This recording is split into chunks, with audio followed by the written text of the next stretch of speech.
What's going on, guys, and welcome back to another episode of Club and Country. This is episode number 69, and we start today's episode off with a game against CD Lugo here in the Copa del Rey.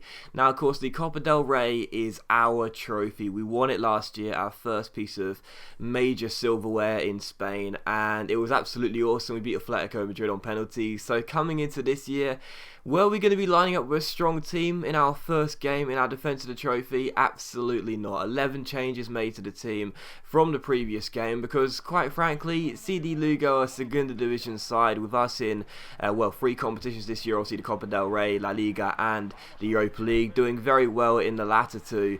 I thought the Copa del Rey, even though, we won it last year and we'd love to retain it, it's still going to be the least important of all three trophies. So I did rest 11 players, and Myung Ju, making his first start for Racing Santander, would get his first goal for the club as well, after cutting inside and smashing it past the goalkeeper. And it was also how the game finished as well, a 1-0 victory. And I gotta be honest, I've played some very boring career mode games in my time. This one definitely ranks safely in the top 10. Very, very poor. That chance from Myung Ju, the only chance of the game. It was unbelievably tedious. But regardless, we got the win by a 0-0, so I'm not complaining about it. You know what I mean? Like, we got the win, we did what we needed to do, we stopped the away goal. We'll go back to CD Lugo in the reverse leg, and we've got a very healthy 1-0 lead to defend.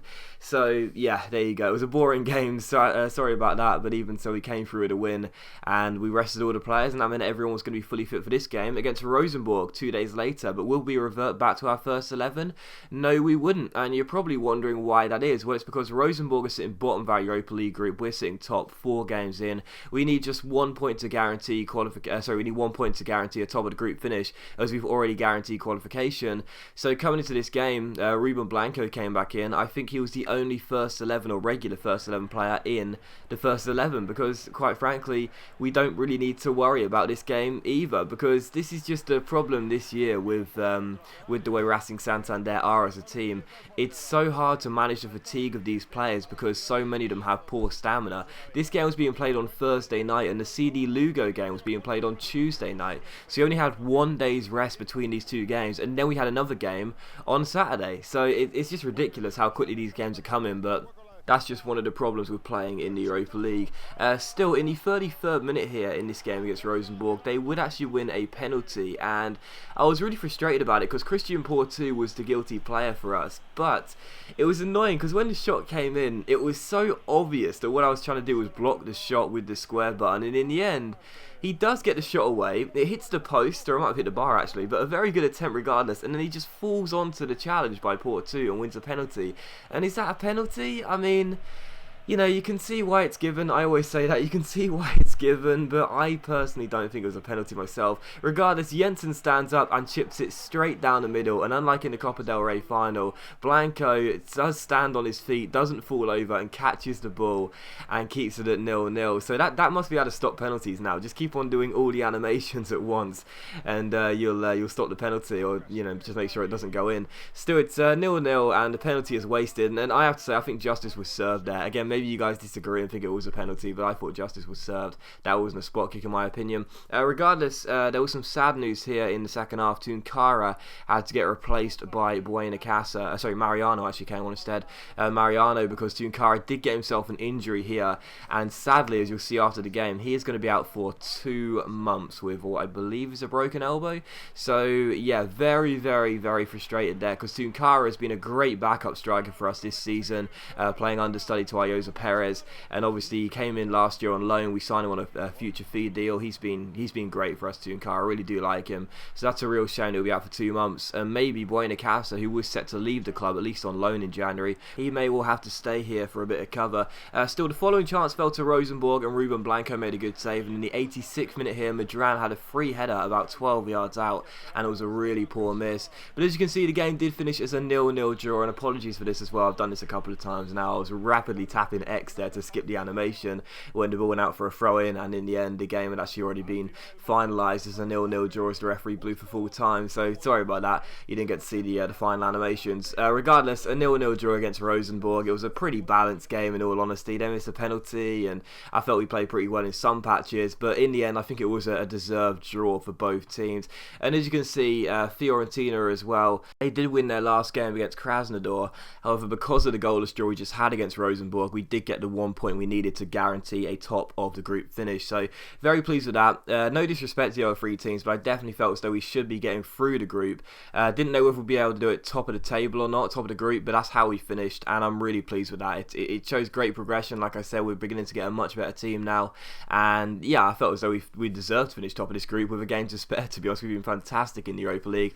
Still following that, YouScore monthly report as we've now entered December, and also Tunkara, as you can see, confirmation, did indeed break his elbow and will be out for 2 months. Absolutely gutted about that, because quite frankly, Tunkara, as I mentioned a minute ago, he may not be a first choice striker, but he does the job whenever he's played. You know, there are some players in career mode that I just do not get on with, particularly strikers. You know, sometimes I'll play them, they just don't do the job for me, despite their ratings sometimes being a little bit higher than other strikers I've got in my team. That's why I'll play someone else. But with Tunkara, you know, despite starting at a low overall for us in the first season on loan, he didn't play in the second season. Then last season he came back on loan for the second half of the season, was fantastic. This season's got off to a good start whenever we've played him. It's a real shame to know that our backup striker, the man I'll look to in those midweek games, is no longer going to be available for selection, at least for 2 months. So really disappointed about that. Hopefully he'll recover sooner and his physical attributes won't go down whilst he's injured, but we'll have to wait and see.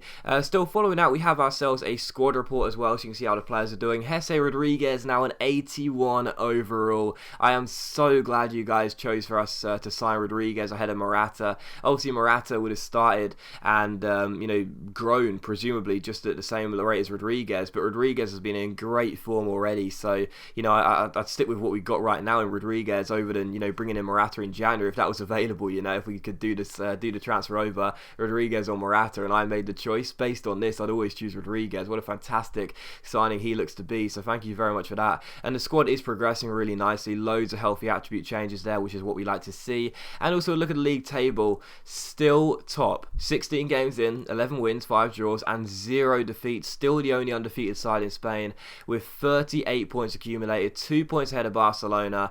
Absolutely incredible first half of the season, only 9 goals conceded as well. It's been an amazing 16 games. We've still got 3 games before the break for the first half of the season to be over. But it's been a fantastic start to this season, and I honestly, like, I did not predict this at all. I mean, sometimes I'll sort of play it down and play down our chances, even though I know we've got really good team to develop and to play with in most of my career modes. But with this team, you know, to say we're top of the table almost half of the way through the season is just ridiculous. But that is the situation we're in right now. Whether it's going to stay that way for the entire season, again, I'll say it, I highly doubt it. But we've built up ourselves a great lead in terms of dropping out of the Champions League places. That's the main aim this year, finish in the top 4. So the more points we accumulate in the first half of the season, the better of a lead and the better chance we'll have at finishing in the top 4 place come the end of the season. Still, we'll have to wait and see. We do take on Villarreal for the first game, the first game of December here in the third game of today's episode, and the first chance would fall to the away side in the 12th minute, but Ruben Blanco made a very good save and it was still 0-0. And in the 19th minute, Villarreal come forward again here with Aquino finding Pereira. Pereira slides it through towards Sousa Pena, and again it's another good save by Blanco, and Diaz Miguel eventually gets it away. So still goalless in this game, but in the 35th minute Oliver Torres is on the ball and spreads it out wide towards Ander Kappa. He takes on Giaccherini, beats him with a Ronaldo shot, but then a little roulette, and I felt as though I should have been given a penalty there, but it wasn't given, so still 0-0. Maybe a little bit too much to ask for, but there you go.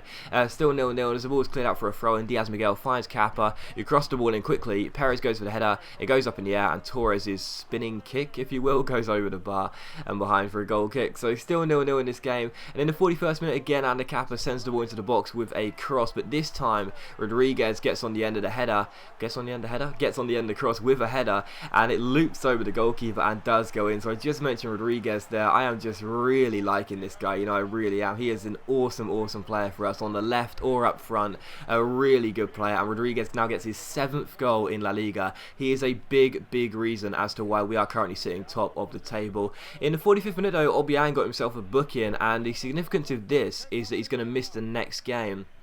Now, this is the first time I've ever had a player suspended for picking up a succession of yellow cards, but yep, Obiang has picked up too many yellow cards in quick succession. That means he'll be suspended for the next games. That's the first time that's ever happened in any of my career modes. Crazy, right? But still, 1-0 to us regardless. Ruben Blanco then made a bit of an unorthodox save there in the second half to keep it at 1-0, and in the 64th minute again, Blanco makes a great stop. What a season he's having, just like the one he had last year was fantastic, and he's still playing really well. So still 1-0 in this game, and in the 82nd minute we had a throw in. Pedro Obiang finds Oliver Torres really quickly here, who backheels it back to Pedro Obiang. Obiang spreads it out wide towards the handicapper, looking dangerous when crossing the ball in this game, but he finds Torres instead with a pass. He picks out Perez, and what a save that is by the goalkeeper, keeping Villarreal in the game with a big stop on the one-on-one.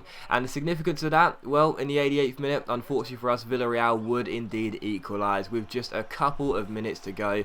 Really unfortunate there. I pushed way too many bodies forward, trying to wrap up the game on a counter-attack, and in the end it proved to be my downfall. Maybe Blanco will be a little bit disappointed the shot from Aquino went in there, but even so, that's my fault for playing counter-attack in football. But that's just the confidence we have of Racing Santander right now. We're able to do that against these bigger teams because we believe that we are one of the best sides in Spain right now on current form, and it's showing it in the league table as well. But as always guys, a big thank you for watching the video. Really hope you have enjoyed it. If you have enjoyed the episode, then please leave a like, and I'll see you for the next episode of Club and Country very soon.